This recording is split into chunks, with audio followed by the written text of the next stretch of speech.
Kiddamu nja kulagira bakujjawo bw'obadde okuhuyo bw'obadde okulira ekyo nja kulagira abaserikale bakujja muleke.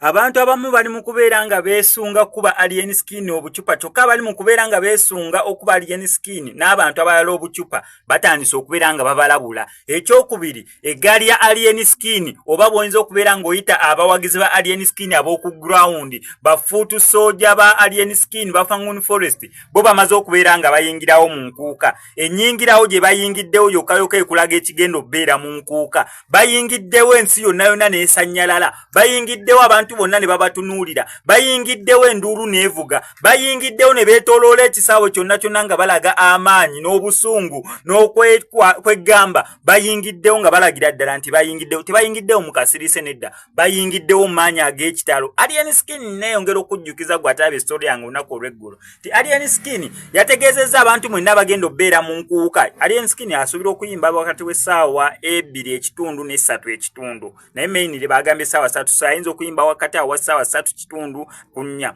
Naye yagambye alien skin nti mwenna bagenda okujja mu nkuuka naddala nga alien skin ayimba bambi mubeere we tunaabalabira. Ekyo yakikkaatiriza nagamba mubeere we tunaabalabira.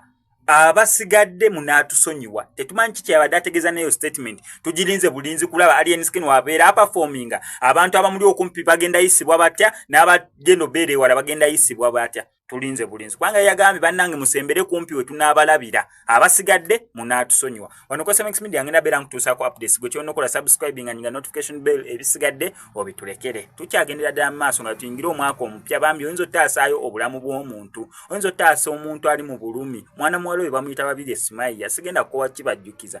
Twetaaga 2.5 million. So far tulinayo emitwalo 5,275 ze twakamala okubeera nga tusonda. Naye bw'otongereza zaake 15,000 omutwalo emmeka asobola ottaasa mwana muwala oyo obulumi bw'alimu oluvannyuma lw'okujja omuliro n'asobola okubeera ng'asimattuka. Ssente ze tusonda za ddwaliro naye buli lunaku yeetaaga emitwalo 2 gy'aguzisaamu ka tube kasiiga ku mabwago. Tweyanze nnyo tweyanze egeri muzira kisayi naye agenda otusindikira kyonna ky'asobola okubeera ng'atusindikira omwana ono asobola okubeera nga yeeyagala mu 2.25 gwe tulagamu. Tweyanze nnyo tweyanze ege.